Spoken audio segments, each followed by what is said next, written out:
Hey guys, Danny Johnson here, and just giving you an update with the GT and the progress we're making. So first, of course, I had to get rid of some more of these decals, and I sped some of this up, not to bore you. But basically, just had to start scraping everything off with a razor blade and, get everything that I could off of it. And it was old.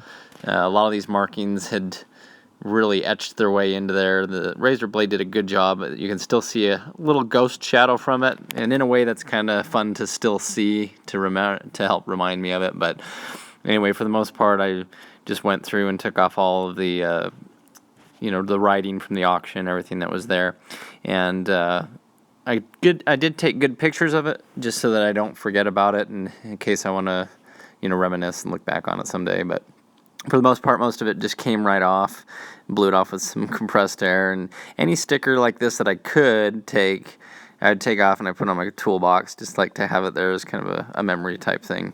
Then my friend came over who has a Dark Shadow Gray GT, and I was fitting that Mach 1 chin spoiler on there, just kind of looking at it. That'll be an install in the future.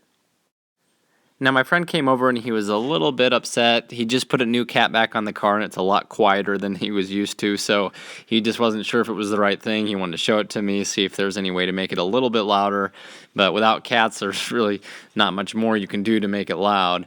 And it was funny with this guy because I would tell him stories about my white GT and the intake manifold gasket and all these problems that I had with it, problems that he was having with his, and so I always had experience, and now it was fun to actually show him the car that I was talking about.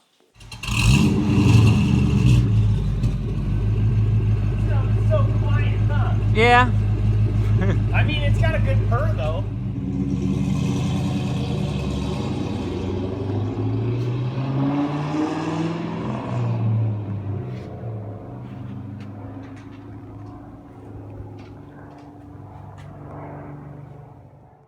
Now it was on to the pinion seal replacement, and I had to show a picture of this huge pinion shaft that was just kind of funny to see. But anyway, as you can see, this thing is caked on pretty bad, and it wasn't leaking when I owned the car at 85, 95,000 miles, but it was really bad. And so I did make a good opportunity to make a YouTube video about the front pinion seal replacement. I had replaced that before when building the entire rear end on the Mach 1, but a lot of people don't want to tear apart all of the gears just to replace the pinion seal. And so made a good video. It's on the channel. You can see it, and you can just see how nasty this was. This repair does require using a puller to pull that flange off. It requires being very careful with the pinion nut and the crush sleeve and everything. So you'll see it in the video if you want to watch it. I did have very good success with the repair, though. It went pretty straightforward. I was able to clean everything up real nice, and no leaks right now, so really happy about the way that it all turned out. And the new seal is in, and luckily there's no gear whine, no problems that I had with it, and so anyway, turned out real good. The flange itself was super bad too, and I was really happy with how well it cleaned up. I got in here with a microfiber towel and just cleaned it real nice, and I think that's helping with it, giving it a nice new seal now. So another video on the library there for you. If you do want to see it, go ahead and check it out. And then from here it was on to the DMV. Okay, so here I am at the DMV. I had to get a temporary tag. And so basically, since it is a salvage vehicle, it requires an inspection. Even though we don't have inspections in Utah anymore, it needs an initial inspection to get it back on the road. So I got a temporary tag so I can drive it and do that. Okay, so we're getting prepared for a safety inspection. The rotors had quite a lip here on the rear, so I'm putting new rear rotors and brakes on. And hopefully they're not going to hassle me too much about the car in general, because does have a lot of miles on it, and it does now require that safety just because it has the salvage title. So I was really stressing about this safety inspection because I got hosed over in the past with the truck, and having to fix a whole bunch of stuff just because they saw that it was moist and it looked like some oil was leaking. So anyway, in the meantime, I did have a temporary tag that I could drive around on, so I was taking the opportunity to drive the car to work, as you can see here. And I even stopped by some of my old apartments where the car, where I used to own the car, and just kind of drove around in the mornings, and it reminded me of going to work. So anyway, it was a lot of fun. So on my break at work, I'd go out to the car and look it over and see if there's anything missing. I did find that the taillight bulb for the license plate light was out. And so I made a video on that and fixed that, and just trying to find anything on the car that was going to, cause me troubles for the safety inspection. So anyway, made little videos along the way too. Some of them are pretty simple, like changing out this light, but anyway, they're there for you. Everybody has to have a first time learning how to do it. And I remember on my Mustang before trying to go on the outside to fix the tail light when it was on the inside. And so on my way home from work, I stopped again over here at the college where the car was once parked. This is an old picture of it right here. Before that was inside the car now.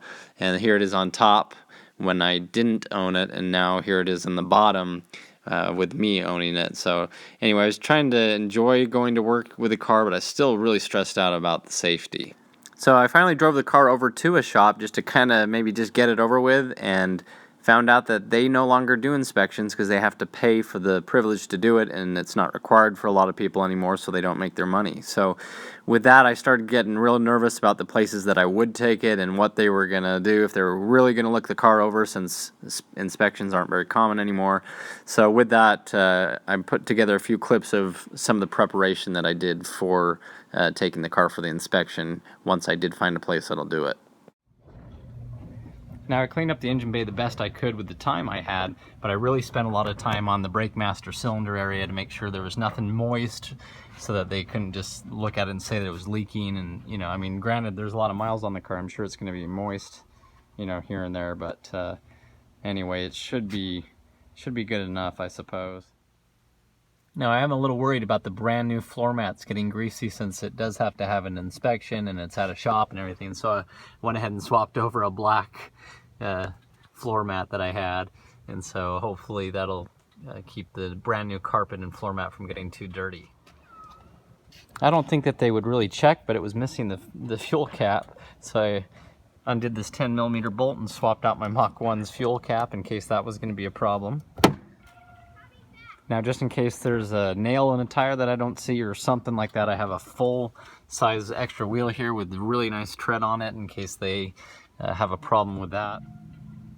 Now, I'm not sure if they're going to pop the hubcaps off and pull a wheel to test the brakes or anything like that. And so when I swapped wheels with the bullet wheels, the other guy had locking lug nuts, and so I didn't want to keep those from him and didn't really want them. So there's only 4 lug nuts on each wheel, and so if they pop the caps off and see that, that would probably fail it. So I hurried and stole the locking lug nuts off the Mach 1 that I could put on there if that's a problem. They won't fit on there with the hubcaps on, but if I drive up with the missing hubcaps and looking like this, they might it might be more trouble than it's worth. So we'll see if they even take the wheels off. And let me just make it clear here, I'm not trying to trick anybody or do anything that's, not right. I fully intend to get the extra lug nuts that are missing and all these other parts, but I, at the same time, just don't want to get hosed over for an inspection on something that really isn't a problem. Now, the rear diff I'm a little worried about because, as you know, I just did the pinion seal, and so it's not leaking anymore, but it was caked up horribly, and I haven't had the time to really, clean it completely. So hopefully I might have to explain to them what had happened there and that it's not leaking, but it still looks bad. Totally nervous. So here it was, the moment of truth. The car was up on the lift. They were looking at it with a flashlight, being pretty in-depth with it, and I understand that they have to do that, especially if the car's coming off of a salvage title. And to my surprise, I looked in and saw some guy, and he had this big Chevy tattoo on his arm. And I was thinking, great, here it comes. But then a friend of mine walked in who is real good with Mustangs, and we started talking, and that was good to kind of distract me from the whole thing. And then when I looked at the guy again who was inspecting the car, I found out that it was somebody who used to be my old employee. And so I went over and talked to him and, kind of explained what was happening with the car. And as I was telling the story about the car, somebody else recognized the Facebook video that I had mentioned about when the car was getting hit with the flood. And so it actually worked out pretty well, and there really wasn't anything wrong with the car, but it just helped everything work out better. So needless to say, the car passed, and I am totally excited about it. So there we have it. Safety passed. 01 Mustang GT.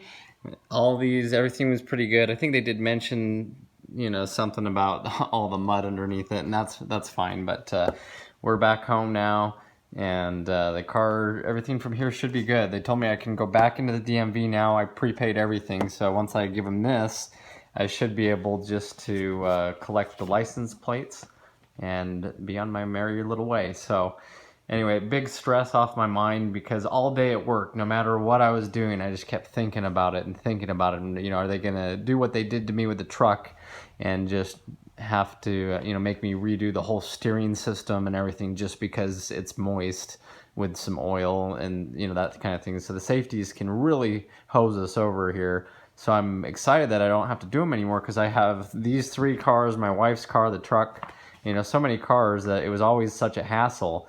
And I don't think I'm going to have to do the GT each year now, but I'll find out. But I think once it's on the road, it doesn't need to be inspected each year. So anyway, super excited, and just got parts everywhere still. Just one of the license plate light sockets was kind of melted, so I'll probably be taking a harness off of this spare trunk that I have. The hood, it's the different color white, so I'm not sure if I'm going to swap it over or not. But anyway, I'll keep you guys updated, and we'll just keep these videos coming as they come. Thanks for watching.